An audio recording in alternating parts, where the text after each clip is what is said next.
I love you Mohammed ಎಂಬ ಘೋಷಣೆ banner ಹೊಸದೇನಲ್ಲ.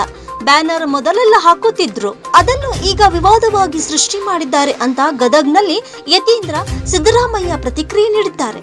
ಮಾಧ್ಯಮಗಳೊಂದಿಗೆ ಮಾತನಾಡಿದ ಅವರು, ಐ ಲವ್ ಯು ಮೊದಲು ಉರ್ದುನಲ್ಲಿ ಹಾಕುತ್ತಿದ್ರು, ಉರ್ದು ಓದಲು ಆಗದ್ದಕ್ಕೆ ಈಗ ಇಂಗ್ಲಿಷ್ನಲ್ಲಿ ಹಾಕಿದ್ದಕ್ಕೆ ವಿವಾದ ಮಾಡ್ತಿದ್ದಾರೆ. ಇದೆಲ್ಲವೂ ಅನಗತ್ಯ ವಿವಾದಗಳು. ಪ್ರತಿಯೊಂದು ಧರ್ಮದವರು ತಮ್ಮ ಮಹನೀಯರು ದೇವರು ಮೆಚ್ಚುಗೆ ಬ್ಯಾನರ್ ಹಾಕಲು ಏನೂ ತಪ್ಪಿಲ್ಲ ಎಂದರು. ಅದೇನಿದು ಹೊಸದಾಗಿ ಏನಾಗ್ತಿಲ್ಲ, ಮೊದಲು ಕೂಡ ಹಾಕ್ತಿದ್ರು. ಆದ್ರೆ ಇದೀಗ ಅದನ್ನ ಒಂದು ವಿವಾದ ಆಗಿ ಸೃಷ್ಟಿ ಮಾಡಿದ್ದಾರೆ. ಅದನ್ನ ಮೊದಲು ಉರ್ದುನಲ್ಲೂ ಹಾಕೊಳ್ತಿದ್ರು, ಪಾಪ ಯಾರು ಉರ್ದು ಓದಕ್ ಬರ್ದೇ ಇರೋದ್ರಿಂದ ಅದನ್ನ ಇದು ಮಾಡಲ್ಲ. ಈಗ ಮೊದಲನೇ ಬಾರಿ ಇಂಗ್ಲಿಷ್ನಲ್ಲಿ ಹಾಕಿರೋದಕ್ಕೆ ಅದೊಂದು ವಿವಾದ ಮಾಡ್ತಾರೆ. ಇದೆಲ್ಲ ಅನಗತ್ಯ ವಿವಾದಗಳು. ಪ್ರತಿಯೊಂದು ಧರ್ಮದವರು ಅವರವರ ಯಾರು ಮಹನೀಯರು ಇರ್ತಾರೆ ಅಥವಾ ಅವ್ರವ್ರ ದೇವರು ಇರ್ತಾರೆ, ಅದ್ರ ಬಗ್ಗೆ ಅವರು ಏನೋ ಒಂದು ಮೆಚ್ಚುಗೆ ಮಾತುಗಳದ್ದು ಹಾಕೊಳ್ಳುವಂತ ಬ್ಯಾನರ್ ಹಾಕೊಳ್ಳೋದ್ರಿಗೆ ಏನು ತಪ್ಪಿಲ್ಲ. ಅದ್ರೊಳಗೆ ಏನು ತಪ್ಪಿದೆ? ವರ್ಷಾಂತ್ಯಕ್ಕೆ ಸಿದ್ದರಾಮಯ್ಯ ಸಿಎಂ ಸ್ಥಾನದಿಂದ ಇಳಿಯುತ್ತಾರೆ ಎಂಬ ಬಿಜೆಪಿಗರ ಹೇಳಿಕೆ ಕುರಿತು ಮಾತನಾಡಿ, ಪ್ರತಿ ವರ್ಷ ಹೀಗೆ ವಿರೋಧ ಬಗ್ಗೆ ಹೇಳ್ತಾನೆ ಇರುತ್ತಾರೆ, ಆದ್ರೆ ಮುಖ್ಯಮಂತ್ರಿಗಳು ಮುಂದುವರಿಯುತ್ತಾರೆ.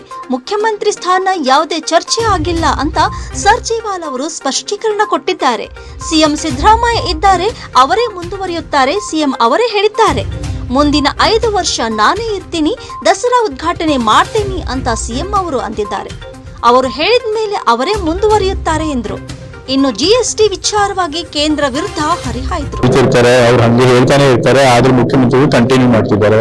ಅದೇ ರೀತಿ ಸುರ್ಜೇವಾಲ್ ಅವರು ಎಸಿಸಿ ಸೆಕ್ರೆಟರಿ ಅವರು ಕೂಡ ಮೊನ್ನೆ ಸ್ಪಷ್ಟೀಕರಣ ಕೊಟ್ಟಿದ್ದಾರೆ, ಮುಖ್ಯಮಂತ್ರಿಗಳ ಬದಲಾವಣೆ ಯಾವುದೇ ಚರ್ಚೆ ಆಗಿಲ್ಲ ಅಂತ ಹೇಳಿ. ಸೊ ಹಾಗಾಗಿ ಈಗ ಮುಖ್ಯಮಂತ್ರಿಗಳ ಸಿದ್ದರಾಮಯ್ಯ ಇದ್ದಾರೆ, ಅವರೇ ಕಂಟಿನ್ಯೂ ಮಾಡ್ತಾರೆ. ಮುಖ್ಯಮಂತ್ರಿಗಳು ಹೇಳಿದಾರಲ್ಲ, ಮುಂದಿನ 5 ವರ್ಷಗಳ ತನಕ ನಾನೇ ಇರ್ತೀನಿ, ನಾನೇ ದಸರಾ ಉದ್ಘಾಟನೆ ಮಾಡ್ತೀನಿ. ಸೊ ಹಾಗಾಗಿ ಅವ್ರು ಹೇಳಿದ್ಮೇಲೆ ಅದೇ ಆಗತ್ತೆ.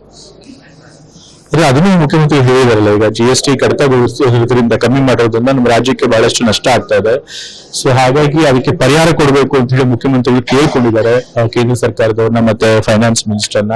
ಕಳೆದ ಬಾರಿನೂ ಕೂಡ ನಮ್ಗೆ ಫೈನಾನ್ಸ್ ಕಮಿಷನ್ ಆಯೋಗ ಮಾಡಬೇಕು, 15 ಫೈನಾನ್ಸ್ ಕಮಿಷನ್ ಮಾಡಿದಾಗ ಕರ್ನಾಟಕಕ್ಕೆ ಅನ್ಯಾಯ ಆಗಿತ್ತು. ಮತ್ತೆ ಅವಾಗೂ ಕೂಡ ಏನ್ ಪರಿಹಾರ ಆಯೋಗ ಸೂಚಿಸಿತ್ತು ಆ ಪರಿಹಾರ ಬಂದಿರಲಿಲ್ಲ. ಈ ಬಾರಿ ಮತ್ತೆ ನಮ್ಗೆ ನಷ್ಟ ಆಗ್ತದೆ, ಹಾಗಾಗಿ ಆ ಪರಿಹಾರ ತುಂಬಿಕೊಡ್ಬೇಕು ಅಂತ ಮುಖ್ಯಮಂತ್ರಿಗಳು ಆಗ್ರಹ ಮಾಡಿದ್ದಾರೆ.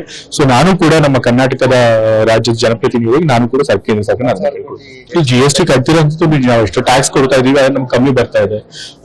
ಕಳೆದ ಬಾರಿ 15ನೇ ಹಣಕಾಸಿನ ಆಯೋಗದಲ್ಲಿ ನಮ್ಗೆ ನಷ್ಟ ಆಗಿರೋದಕ್ಕೆ ಪರಿಹಾರ ಕೊಡಬೇಕು ಅಂತ ಆಯೋಗನೇ ಹೇಳಿದೆ, ಆದ್ರೂ ಕೂಡ ಕೇಂದ್ರ ಸರ್ಕಾರ ಕೊಡ್ಲಿಲ್ಲ. ಮತ್ತೆ ಅವ್ರು ಬಜೆಟ್ ನಲ್ಲಿ ಘೋಷಣೆ ಮಾಡಿದಂತಹ ಭದ್ರಾ ಮೇಲ್ದಂಡೆ ಯೋಜನೆಗೆ ಏನು 5,000 ಕೋಟಿ ಕೇಳಿದ್ರು ಅದಕ್ಕೆ ಕೊಡ್ಲಿಲ್ಲ.